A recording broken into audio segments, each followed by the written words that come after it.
Hello, this is Matthew Hayden and Shelby Patton here with the Linton-Stockton Student Press. Today we shall be interviewing Dr. Kathryn Goad.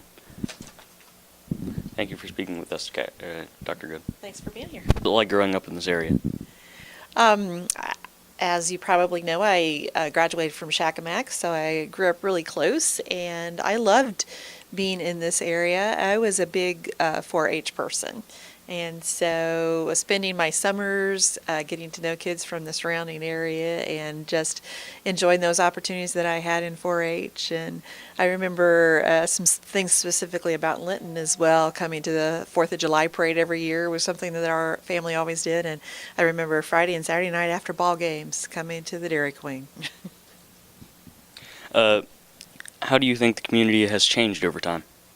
Well, I think it's the same in some respects and much different in others. When I was growing up, which was quite a long time ago, I think all of the storefronts had buildings in them, and it's sad to see that many of those things have gone away, and we've gone to more larger big box type stores and things like that. So I think that's one of the things that's sad to see, that it's gone.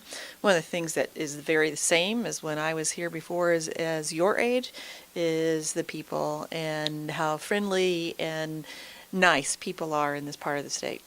What made you go into the field of education? Well, I am the oldest of 4 children, and so I started teaching from the time I had dolls and played with dolls. I always knew I wanted to be a teacher, and then when my siblings were born, I taught them, and even when they were babies, I would set them there and I would be teaching. But I think also my 4-H experiences and junior leaders was a big part of my life, and just kind of the leadership skills I learned from there. So teaching was just a natural direction for me to go.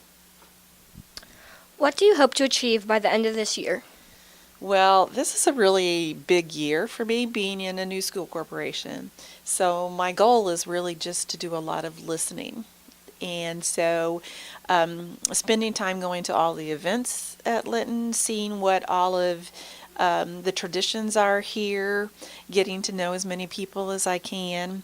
And so by the end of this first year, I just really have an idea of what Linton-Stockton is all about, what the community is all about, what our students are all about, and then that will help me to develop where we need to go and what our vision needs to be. What are some goals you have beyond this year?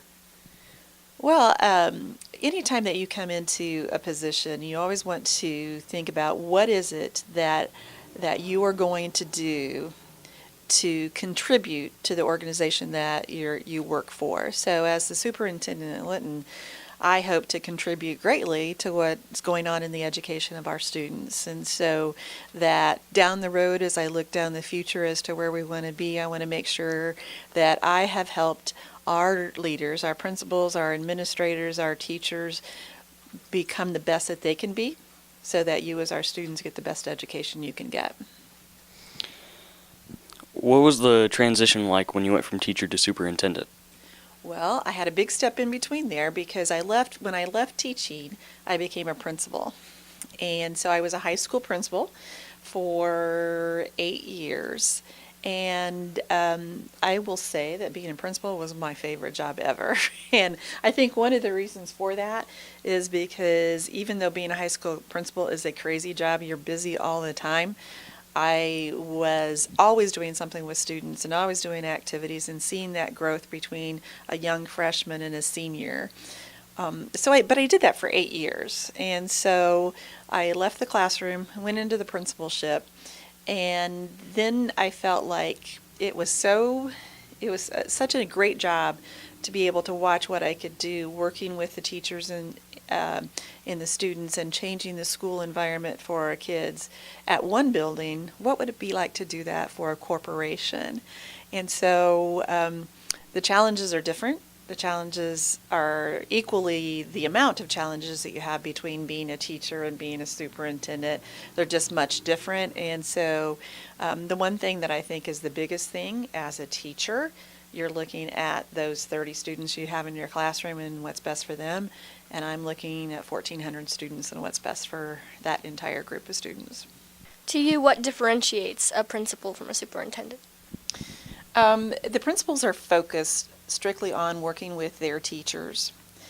And I am focused as the superintendent on working with the school budget, and I try to keep the principals out of that. It's not that I don't want them to know about it, because it's important for them to know, but I don't want them to have to worry about it. So I try to take the worries of the school budget off the principal's plate, and so as a principal, you can just go and worry about what's going on in your classroom. I think one of the other big things that principal doesn't have to do as much of that a superintendent has to do is work in the political field. And education is very political, so I spend a lot of my time out in the community. I spend a lot of my time at meetings. I spend a lot of my time away from the corporation so that I could help to build the image of Linton out in the greater world when it comes to our community and it comes to the state, so that we can get as much as we can for our students. And I think as principals, you're protected from doing that somewhat. What do you remember about your teachers and administrators when you were in school? I have some fond memories, and then I have some memories that might not be so fond, just as all of us do. We all have our favorite teachers, and then those teachers that, we just didn't click with as well. But I think I remember teachers from my elementary school. I remember some of my middle school teachers. My favorite teacher was my high school chemistry teacher. And I remember the fun things he did. He rode a motorcycle to school every day, even if it was the middle of the winter. He had the skeleton in the closet, and you never knew where it would end up, so you would open a door and he would decorate it and all. But what was really important about him was the fact that I didn't have a lot of confidence in chemistry, and he made me feel like I did, and I was successful in it. And so he brought the best out of me and told me, yes, you can do this. It's hard, but you can get it done. And then I remember my very favorite principal, and this is a story I'll tell that I'll probably get in trouble for telling, but so I was a good student. I was in the top 10% of my class. And so with that, you got some privileges, which meant you did not have to take final exams. And so I had never skipped a day of school in my life. That's just not something I would do. But on the days that we didn't have to take final exams, we were still supposed to be at the school. And so those of us in the top 10 said, we've never done anything wrong. We're going to go to Vincent's. So you guys have been to Vincent's, that was the place to go when I was growing up. So we asked our parents if we could go. And our parents were good parents, and they said, you can go, but we're not going to lie for you. We're not going to write a note that said you were sick or anything. We're just going to tell them where you were. So we all made the decision to go to Vincent's for the day while everybody else was back at school taking their final exams. And our parents didn't write excuses for us. They said, mine said, Kathy went to Vincent's yesterday. She skipped school.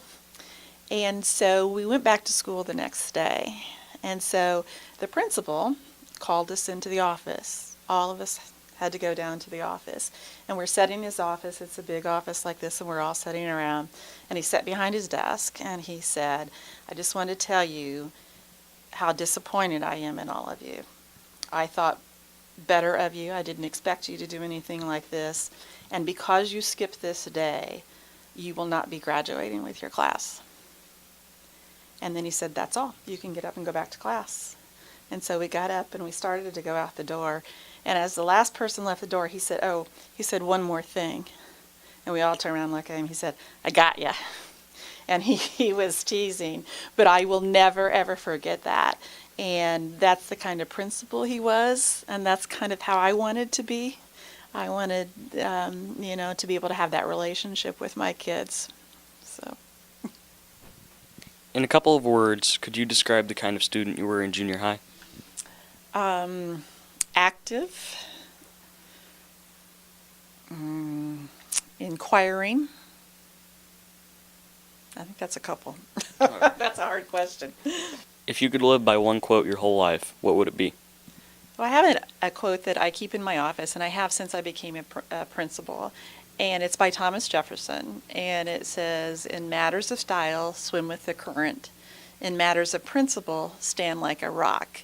And what that means to me is that there's some things that are important in life and others that aren't important. And you have to make that decision when you're going to swim or you're going to stand.